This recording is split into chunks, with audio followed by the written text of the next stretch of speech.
Hey guys, in this video I've got a new eurorack module to show you, the Polyend Poly, which is a polyphonic MIDI to CV converter. So what does that mean? That's a lot of words. So MIDI to CV, let's go over that first. So MIDI is effectively a way for two digital instruments to talk to each other. So for example, if you press a note on one keyboard, it can send a MIDI signal to the other keyboard saying, hey, I want you to play an F sharp, and then that other synth will play an F sharp. Put very simply. CV, on the other hand, is very similar, but it's a way for analog instruments to talk to each other. So effectively, it's just voltages that are sent between two different modules. So that's how you're able to send, for example, an LFO to control another module using some voltage. So a MIDI to CV converter then bridges the two worlds. It grabs the digital signal and turns it into analog, into something that the eurorack modular can understand.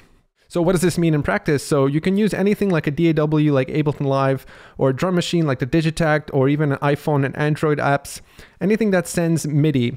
You can now run it through here and get out a bunch of different voltages depending on what configuration you have to control the modular here. And finally, we have the word polyphonic, and this is what sort of makes the Polyend Poly unique compared to other MIDI to CV converters.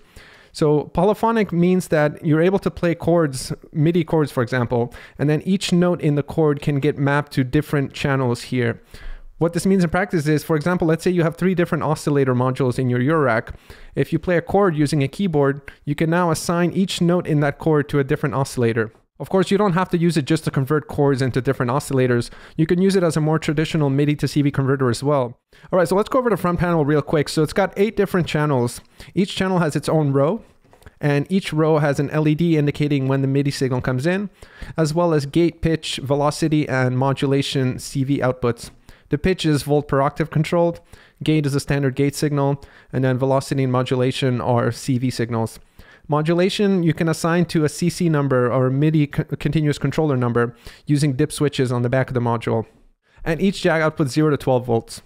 And to the right of the jacks, we have this 3-way switch here, which allows you to pick between 3 different modes of operation, which I'll cover shortly.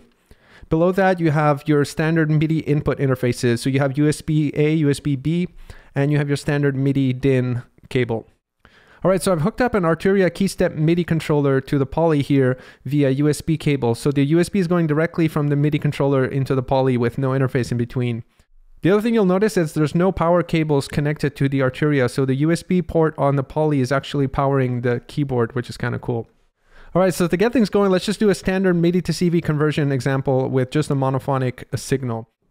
So the only thing I'm going to use is the 510 module here, which is a voice module with an oscillator filter and VCA combo. All right, so the first thing I'm going to do is I'm going to patch the gate output into my VCA here. And now we're getting standard on-off controls. But of course, we don't have any pitch tracking yet. So any key I press will give me the same pitch. So next I'm going to grab the pitch volt per octave output and feed it into the key input of the oscillator. And now we have proper tracking, which is cool. Next, we have velocity and modulation. So one cool thing I can do is I can patch the velocity, which is effectively how hard I press the key here. I'll patch that into the filter input here. So the filter will open and close the harder I press the key here. So let me lower the cutoff frequency. So now you can see if I press softly, the filter is closed. If I press hard, the filter opens up. The other thing I can do is patch my modulation output into the pulse width modulation control here of the oscillator. This will allow me to use the mod wheel here to control that. And that's because I have the CC number set to number 1 using the dip switches, which maps to the mod wheel control here. So you can hear the pulse width is changing with this control here. So this gives you a lot more flexibility for how you want to control your patch rather than just having the standard pitch and gate signals. All right, so I've patched in another voice here. So I have the Z3000 going to the 2040 going on my second channel here. The first channel remains the same. It's still the 510 over there. So now that we have more than one voice connected, we can go over the modes here, the switches. So the first 2 modes are called first and next, and both of these have to do with how the polyphonic voice allocation works.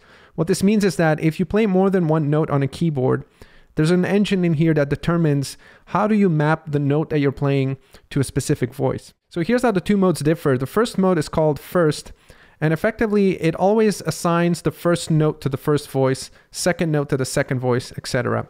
So let's see that for an example here. If I just play one note continuously, you can see, I don't know if you can see the blinking light here, but effectively every time I play this note, it's always going to pick the first voice because I only have one note playing.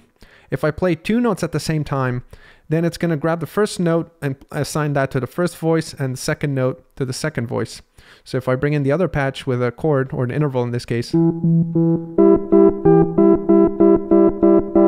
so if I hold down one note, I can play a melody with the other hand, and the melody will always be the second voice.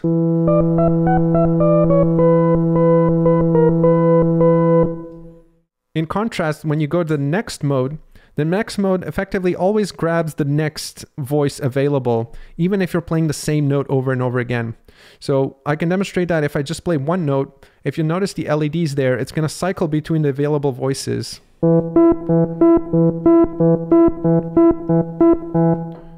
So effectively it keeps cycling through all the available voices, and it kind of goes round and round.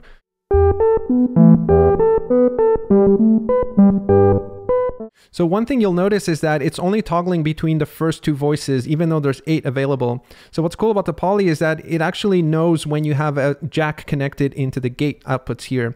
So if I unplug this, then effectively it's only going to stick to one note, no matter how many notes I play. All right, so continuing on, I've patched yet another voice. So we have 3 different voices now. This time I have the Disting Mark IV going through the 505, which is a combo filter VCA.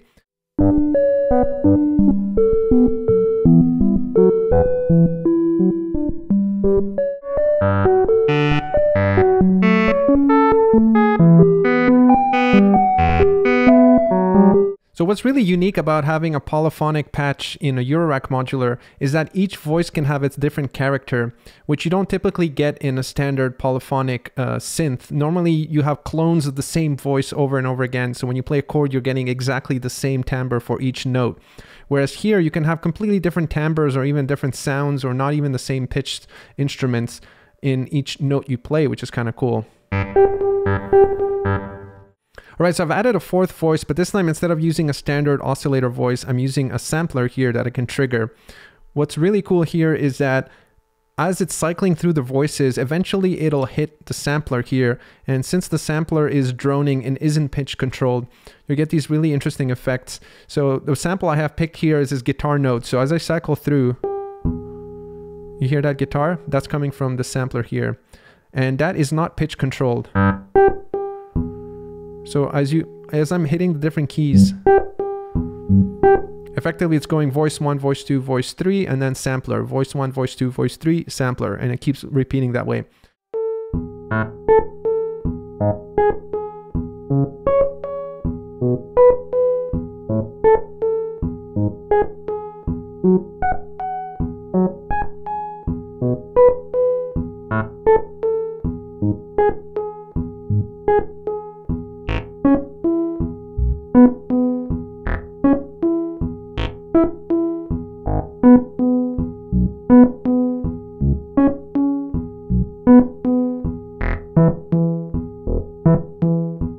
And of course it doesn't have to be pitched instruments, so I can pick different samples. Hi. Hi. Hi. Hi.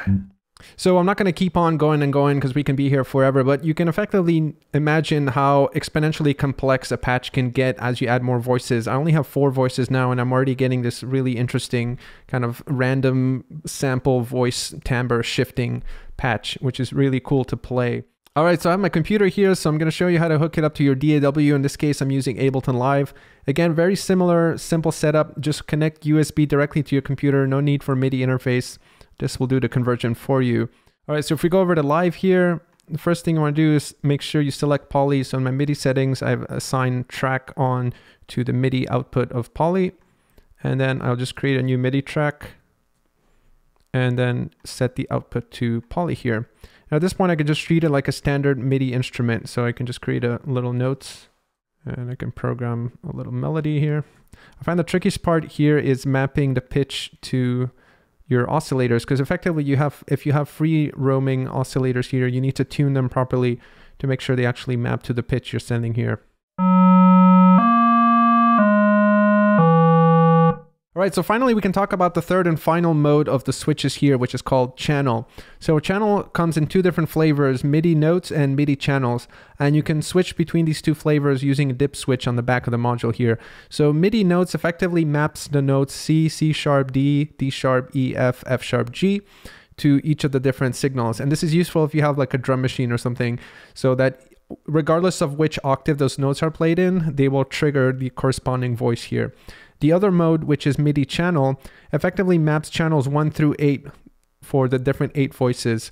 So you can have MIDI channel 1 going here, MIDI channel 2 here, etc. So going back to Ableton, I've reconfigured my patch here. I have 6 different gate outputs going into 6 different more kind of percussive / sample modules. All right, so if we go over to Ableton Live here, I have a new setup. I have one MIDI track here. So you can see I've programmed the beat here using notes C, C sharp, D, D sharp, E, and F. And that's because I have Poly configured in the third channel mode into the MIDI notes mode, so that the note, whatever is programmed into note C here will fire the first gate. Whatever's programmed into C sharp will fire the second one, and etc.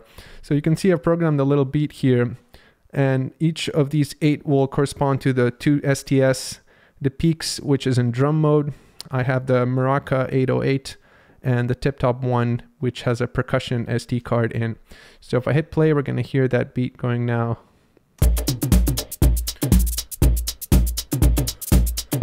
So now of course I can go and tweak my samples.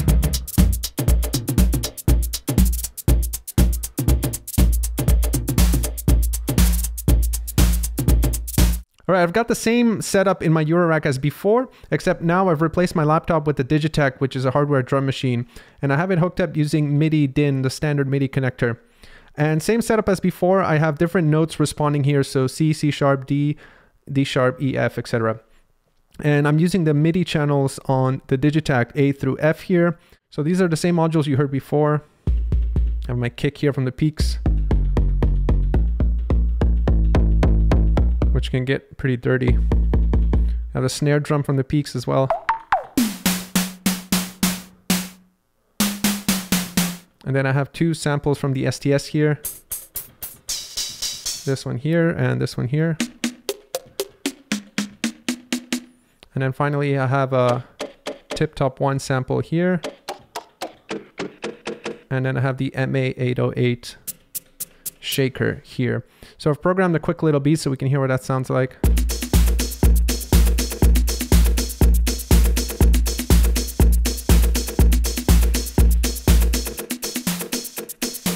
And of course you can treat them like standard MIDI.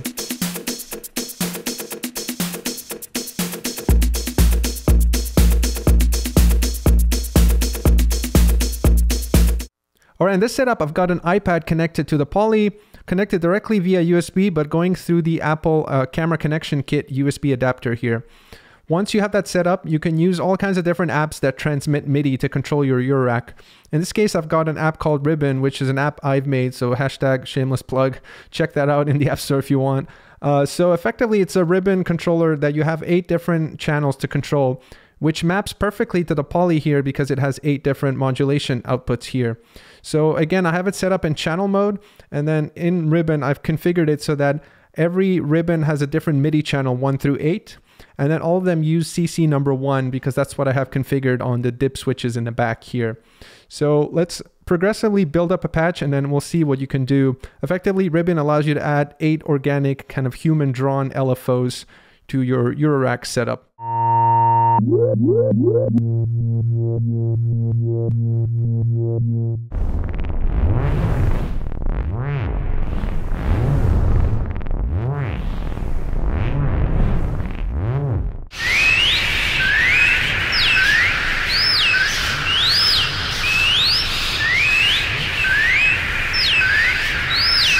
All right, guys, that wraps it up for the Poly here.